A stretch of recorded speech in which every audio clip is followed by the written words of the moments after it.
The UK government will soon be introducing fundamental changes in how money works. The changes are being planned by central banks around the world, including the UK's central bank, the Bank of England. These changes, once introduced, will affect everyone.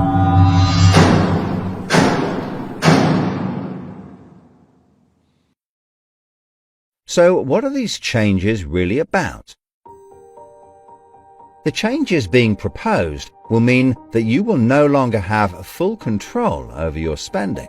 In fact, what they are planning is the replacement of money with something which is fundamentally different. Therefore, it's not just cash they want to remove from the economy, it is money itself.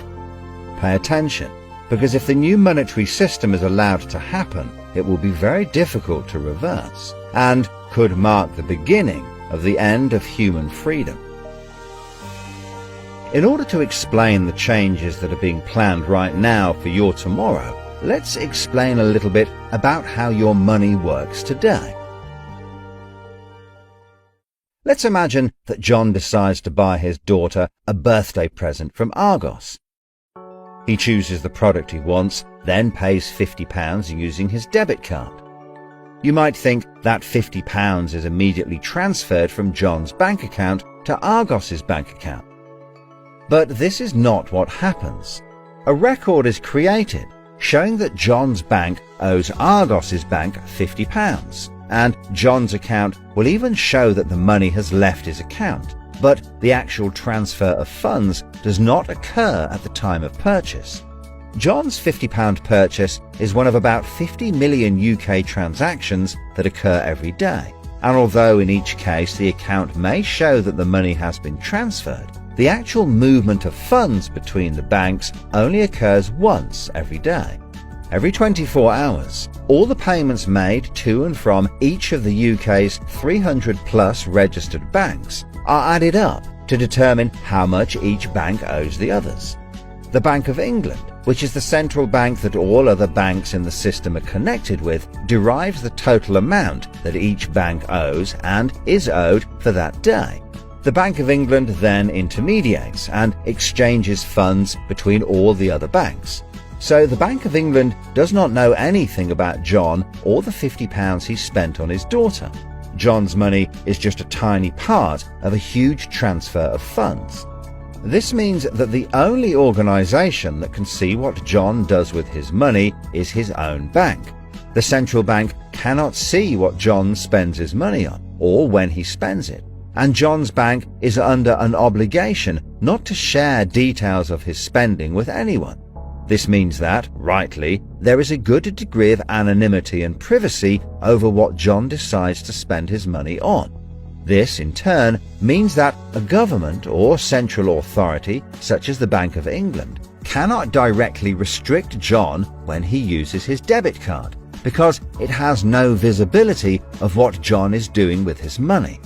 If John had paid for the present with £50 of cash, then the purchase would be completely anonymous.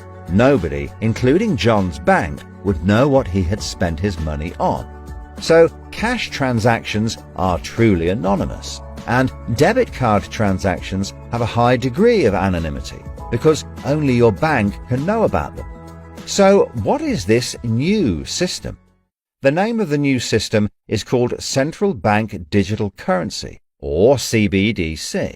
It sometimes has other names, such as smart money. Here's how it works. Let's imagine that John, again, decides to buy his daughter a birthday present from Argos. His mobile phone has a smart money wallet or app on it, from which he pays £50 for the product. The app communicates directly with the central bank, the Bank of England, and the money is transferred from his digital wallet to Argos's digital wallet in less than a second. The transfer of funds occurs at the time of purchase, and the transaction is recorded and approved by a centralized computer system on a centralized blockchain. A blockchain is a special computer program that records information very reliably and cannot be amended. The centralized computer system runs continuously and can deal with hundreds of transactions per second as they occur throughout the entire economy. processing all of the public's purchases being made by millions of digital wallets. This sounds fantastic and is so much quicker and simpler than the old system. But there is a fundamental difference, which is that all transactions are centralized in real time as they happen. In other words, one system will be able to know about every single digital transaction in the economy as the transactions occur. This is the critical difference with the new digital monetary system that everyone needs to be aware of. All transactions are centralized in real time as they happen. The people who are planning this new system have made it clear that it would be useful, in their eyes, to use artificial intelligence algorithms in real time to block certain public transactions for a range of different reasons. So what does this mean for John? Let's just say there is another lockdown and the government want to stop the public moving about the country. With this new system, they could introduce a simple change. That would mean John's wallet would only work if he was located within a certain distance of his own home. Argos is 2 miles from John's house, and he decides to go and buy his daughter a birthday present. He attempts to pay £50 for the product with the app. The app communicates directly with the Bank of England's computer system, and the system rejects John's payment before it is made, because the system knows that John is 2 miles from his own home, and John's wallet has been limited to spending within just 1 mile. John cannot now buy anything unless he moves closer to his own home. His money is now useless if he wants to go anywhere. Why doesn't John just use cash? That would be a good solution for John as long as cash is still in use. So how might this new system be introduced? The Prime Minister called an emergency meeting today to discuss the unprecedented slide into economic recession in the UK and global economies. Inflation is out of control, and high interest rates are causing thousands of house repossessions. All cash points and over-the-counter cash services are now frozen, and millions of people face losing their life savings as a number of high street banks are declared insolvent. The government and the Bank of England are accelerating the introduction of a new central bank digital currency, which all bank customers in the UK will be able to receive in exchange for their existing money, which in many cases is now unobtainable from their bank accounts. The government say that the new digital money will help the economy recover from recession and will be used to bail out public and corporate money currently held in millions of bank accounts by banks that are at the point of collapse.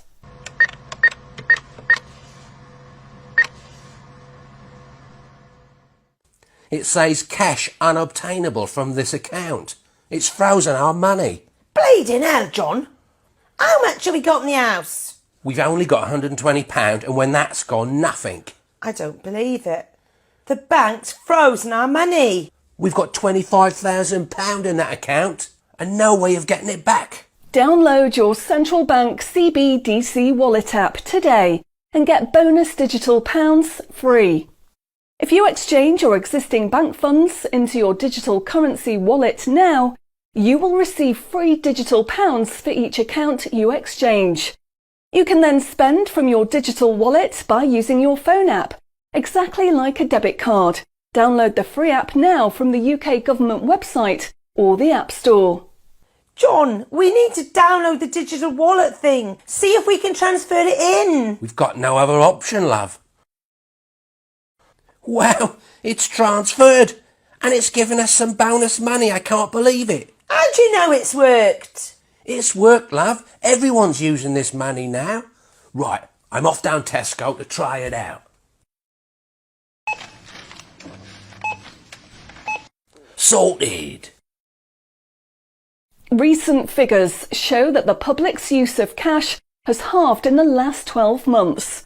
Experts say this is due to the success and sheer convenience of the new CBDC digital money. The government has announced that all cash will be phased out completely over the next 3 years. I can't remember the last time I used cash. It seems so cumbersome and old-fashioned, fiddling about with coins every time you want to buy something. It's much easier now.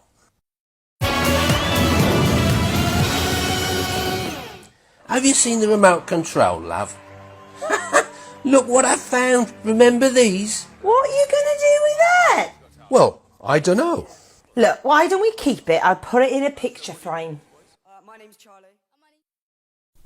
Recent data from the annual Climate Change Conference has revealed that only a drastic reduction in fossil fuel use will help protect against climate change. The government has announced limits on petrol and diesel use for all individuals in the UK, which will be enforced using smart money. Each wallet will be limited to a purchase of 15 litres per week, after which the wallet will be prevented from making any further purchases in that week. Ah, bollocks. Growing concerns over obesity and bad health will be tackled using the Smart Money network. The government proposes to limit the total number of sugary foods that each digital wallet can purchase in any given month. What? Experts say that the new pandemic, which is 10 times more contagious and deadly than coronavirus, can only be defeated by minimising all human contact and staying home as much as possible. In order to enforce this, all digital wallets will only work within 1 mile of the address at which they are registered. Shopping times will be staggered so that you can only make purchases for a 2-hour period each day. All non-essential item purchases will be rejected. Jesus Christ. The government, in a move to stimulate growth in the economy, is trying to ensure that all benefit money paid out to the public is spent within an appropriate time period. From the 1st of August, all benefit payments, including the new social credits, should be spent within 2 months of receiving them. Benefit money will expire and be of no use if it is not spent within the 2-month period. Blimey, they're putting a shelf life on money. Vaccination uptake for the latest pandemic is now at 95%. Anyone who has not been vaccinated will have restrictions placed on their wallets. For the 5% unvaccinated, spending will only be allowed at certain times and within 1 mile of home. Certain goods, such as alcohol, travel tickets and restaurant purchases, will not be available for those who have not been vaccinated, and their digital wallets will not work outside of the UK. Wow. Concerns are growing over people who grow and supply their own food outside of government-approved companies. The government will be restricting the purchase of all seeds and other farming products for anyone that is not a registered farmer. What are they doing that for? The government is trying to reduce the amount of red meat people eat in their diet for environmental and health reasons. Digital wallets will only be allowed to purchase 8 ounces of red meat per week. How much is 8 ounces? In order to protect the environment, the government is introducing limitations on the amount each wallet will be able to spend on the following products: aerosol cans, single-use plastics, coal, meat, chocolate, fish and coffee. What about fags? In a move to encourage good behaviour, the government is awarding digital currency direct to your wallet if you report on anyone breaking lockdown rules or report on individuals expressing extremist views. Anyone deemed to be expressing extremist views may in turn have restrictions placed on their wallets. What's that mean, extremist views? If you give up your cash, you will give up freedom for yourself, and you will give up the freedom of generations to come. It's not the convenience of the new money that is important. What is important is the fact that centralized administration of smart money could be used to control every aspect of your life. Say yes to keeping cash and say no to centrally controlled smart money. What they are going to propose is not money. It is a social control system. Please spread this message.